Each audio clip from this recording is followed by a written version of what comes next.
కలువరిలోని సిలువ త్యాగమే కరిగించెను నా పాప హృదయమే.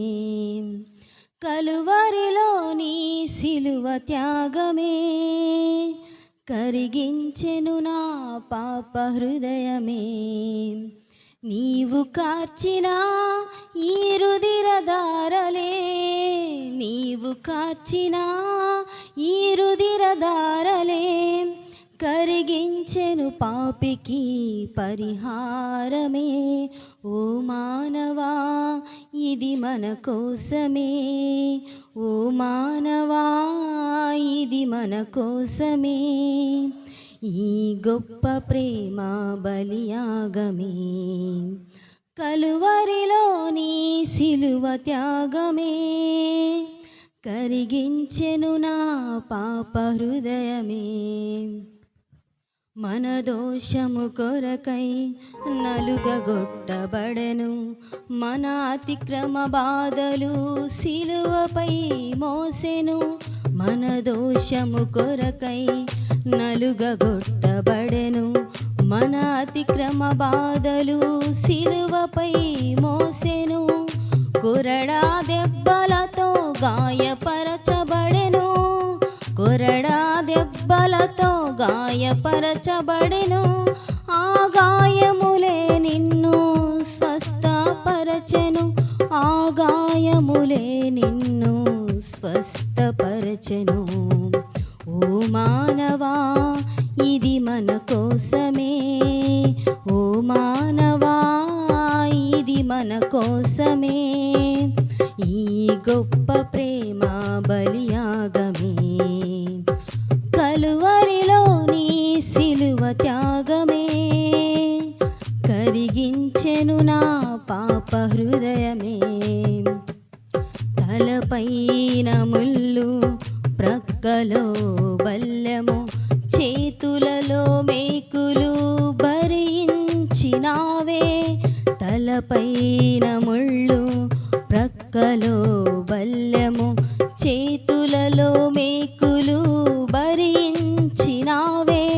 బతుకుతే బడినా గొర్రె పిల్లవోలే, బతుకుతే బడినా గొర్రె పిల్లవోలే మౌనముగా శిక్షను సహించినావే, మౌనముగా శిక్షను సహించినావే.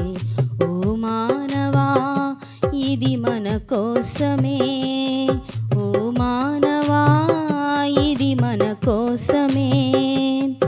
ఈ గొప్ప ప్రేమ బలియాగమే కలువరిలోని సిలువ త్యాగమే కరిగించెను నా పాప హృదయమే.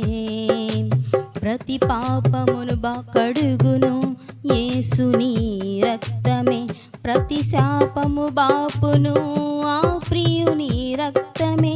ప్రతి పాపమును కడుగును యేసుని రక్తమే, ప్రతి శాపము బాపును ఆ ప్రియుని రక్తమే. నీకై మరణించి విమోచనను కలిగించి, నీకై మరణించి విమోచనను కలిగించి ఆ ప్రియుని చెంతకు నీవు చేరుమా, ఆ ప్రియుని చెంతకు నీవు చేరుమా. ఓ మానవా ఇది మన కోసమే, ఓ మానవా ఇది మన కోసమే. ఈ గొప్ప ప్రేమ బలియాగమే కలువరిలోని సిలువ త్యాగమే కరిగించెను నా పాప హృదయమే. కలువరిలోని సిలువ త్యాగమే కరిగించెను నా పాప హృదయమే. నీవు కార్చిన ఈ రుధిరధారలే, నీవు కార్చిన ఈ రుధిరధారలే కరిగించెను పాపికి పరిహారమే.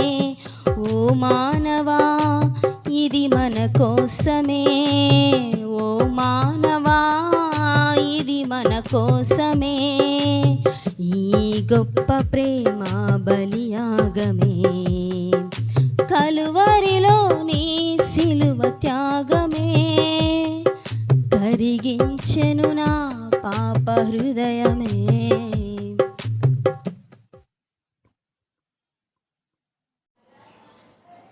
ఆమెన్, హల్లెలూయా.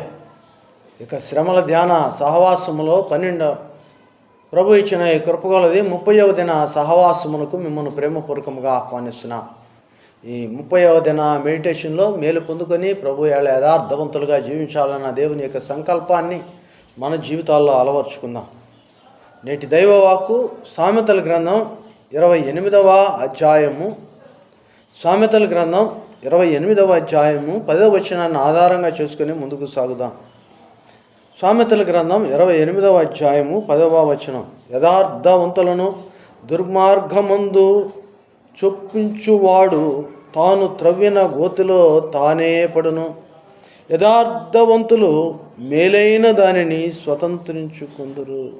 లేరా, యథార్థవంతులలో మనము చూసేవారిలో 2 రకాలు ఉన్నారు. ఒకరు యథార్థముగా నటించేవారు, రెండో వారు యథార్థవంతులుగా జీవించేవారు.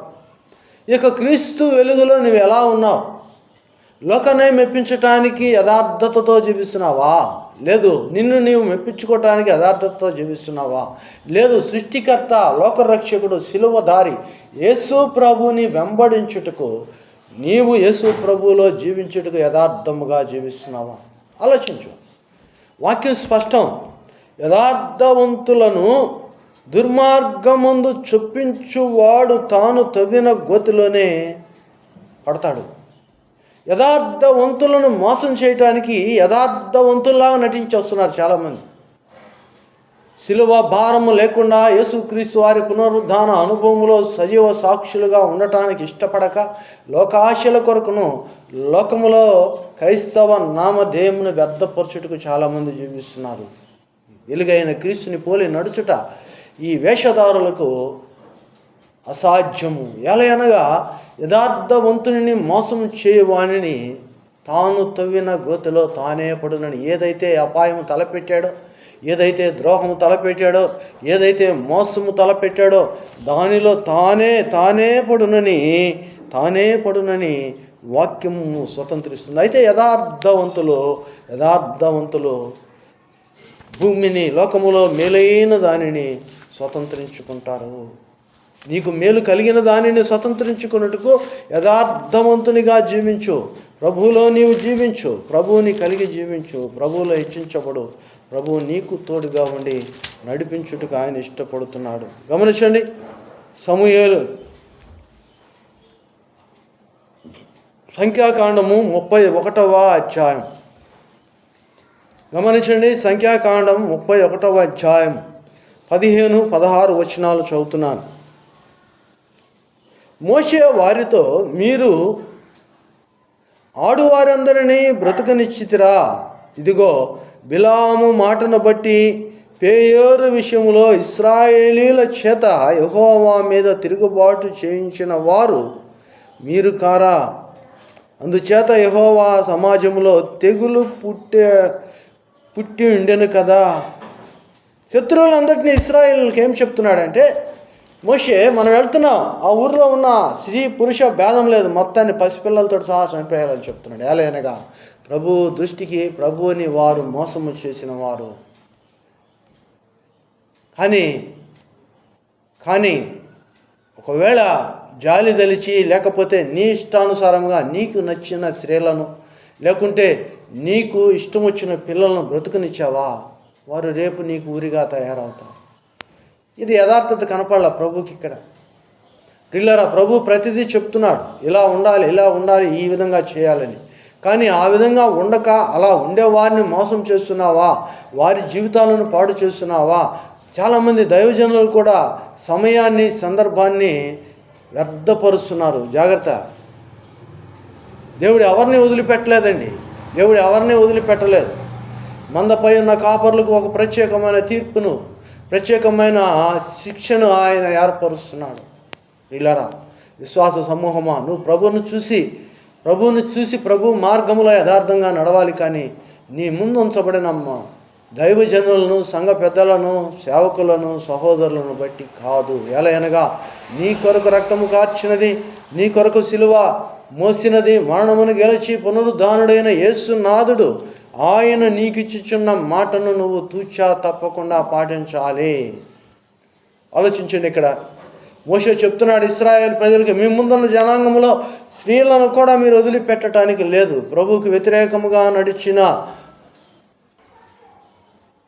కొత్త నిబంధనలో పౌలు అనబడుచున్న వ్యక్తి సౌలుగా ఉన్నప్పుడు కూడా అపోస్తుల కార్యములో చరిత్ర తెలియచేస్తుంది. 8-9 అధ్యాయాలలో అదిగో యేసునందు విశ్వాసం ఉంచిన వారిని, యేసు నామములో చేరుచున్న వారిని, యేసుని వెంబడించుచున్న వారిని, మరణము వరకు స్త్రీ పురుషులని భేదం లేకుండా గర్భిణీ స్త్రీలని, బాలింత తల్లులని, చంటి బిడ్డలని ఇటువంటి వ్యత్యాసము లేకుండా మరణము వరకు ఆయన హింసిస్తున్నాడు. ఒక అపవాదికే ఇంత పట్టుదల ఉంటే ప్రభు చెప్పిన మాట ప్రకారం సంఖ్యాకాండములో మోషే బోధించుచున్న బోధ ఇదిగో మీ ముందు ఉన్న ఈ యొక్క స్త్రీలను కానీ పురుషులను కానీ ఏమీ మిగల్చటానికి వీలు లేదు. అవునండి, ఒకవేళ నువ్వు మిగిల్చావా నీ యథార్థత పోతుంది. అంటే ఇక్కడ నీ నీతి కాదు కావాల్సింది, నీ నీతి స్వనీతి. ప్రభు యొక్క నీతి కావాలి. కనుక ప్రభువుకు వ్యతిరేకముగా నడిచిన ఆ వ్యక్తులే ఇంత నిష్ఠాగరిష్ఠులుగా ఉన్నప్పుడు, ఇంత యథార్థముగా ఉన్నప్పుడు, ప్రభువుని కలిగి ప్రభు కొరకు జీవించే మన జీవితంలో ఎంత యథార్థత ఉండాలో ప్రభు మనకు ఆజ్ఞాపిస్తున్నాడు. కనుక ప్రియ సహోదరుడా, సహోదరి, ప్రభు కొరకు యథార్థత కలిగి నువ్వు జీవించాలని వాక్యము స్పష్టం. ఒకవేళ నీకెవరన్నా హాని తలపెట్టి నీ యథార్థతను చెడగొట్టాలనుకుంటే వారి జీవితంలోనే వారు చెడిపోతారని వాక్యము స్పష్టంగా సెలవిస్తుంది. గమనించండి, సమూయేలు మొదటి గ్రంథం 26వ అధ్యాయం 19వ వచనం చూసినట్లయితే, సమూయేలు మొదటి గ్రంథం 26వ అధ్యాయం అంతా సౌలుకిని దావీదుకుని మధ్య ఆ సంభాషణలు జరుగుతున్నాయి. దావీదు సౌలుతో అంటున్నాడు, సౌలు దావీదుకి అప్పగించబడ్డాడు. ఒకవేళ దావీదు సౌలును చంపివేయచ్చు. కానీ దావీదు ఆ పని చేయటం లేదండి. ఎలా అనగా అభిషిక్తుడైన నిన్ను నేను ముట్టకూడదు, అభిషేకించబడిన వాని జోలికి నేను రాకూడదు. నా ప్రభు నిన్ను అభిషేకించాడు, నీలో యథార్థత తప్పిందా నిన్ను ప్రభు చూసుకుంటాడు, కానీ నేను కాదు. అబ్నేరుకు చెప్తున్నాడు, సౌలు గురించి చెప్తున్నాడు. సౌలుతో దావీదు మాట్లాడుతున్నాడు, నా రాజా, నా ప్రభువా, నీకు నాకేంటయ్యా, నువ్వెంత నేనెంత, నువ్వు ఎంత గొప్పవాడివి, నేనెంతటి అల్పుణ్ణి. నిజమే. చూడండి, ఇక్కడ గొలియాతును చంపిన దేవుడు, దేవుని కోసం పౌరుషముగా జీవించిన దేవుడు, ఆయన లేకపోయినా అక్కడ ఆయన చేత అభిషేకించబడిన వాడి ఎడల ఆయన యథార్థత కనిపిస్తున్నాడు. ఈ యథార్థతలో దావీదుదే పైచే అవుతుంది. కనుకనే సౌలు క్రమక్రమంగా కనిపించకుండా పోతున్నాడు. దావీదు భూమి ఉన్నంతకాలము దావీదుని జ్ఞాపకం చేసుకున్నట్టుగా ప్రభు అవకాశం ఇస్తున్నాడు. గమనించండి, కీర్తనల గ్రంథం 7వ అధ్యాయం 15-16 వచనాలు మనం గమనించినట్లయితే, కీర్తనల గ్రంథం 7వ అధ్యాయం 15-16 వచనాలు, వాడు గుంట త్రవ్వి దానిని లోతు చేసి ఉన్నాడు, తాను త్రవ్విన గుంటలో తానే పడిపోవును, వాడు తలంచిన చేటు వాని నెత్తికే వచ్చును, వాడు యోచించిన బలత్కారము వాడి నెత్తి మీదనే పడును. ఎవడు వీడు? కపటముగా ఉన్నవాడు, కపట వర్తన కలవాడు.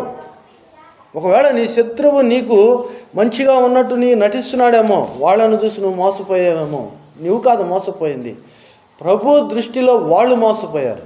దానిని గురించి నువ్వు ఆలోచించవలసిన పని లేదు. కనుకనే ఇక్కడ 28వ అధ్యాయము సామెతల గ్రంథంలో వాక్యము స్పష్టం. 10వ వచనములో, యథార్థవంతులను దుర్మార్గం వందు చొప్పించువాడు తాను తవ్విన గోతిలో తానే పడు. నువ్వు యథార్థవంతునిగా ఉంటే ఈ భూమి మీద ఏ అపాయమును ఏ కీడు రాకుండా ప్రభు నిన్ను కాపాడుతానని వాగ్దానం చేస్తున్నాడు.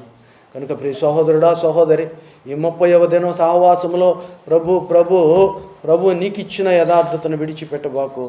ప్రభు నీకిచ్చిన ఈ యొక్క రక్షణను, పరిరక్షణ, శిలువ ధ్యానమును వదిలిపెట్టబాకు. ప్రభువుని చేరు, ప్రభుతో కలిసి జీవించు, ప్రభువుని అడుగు.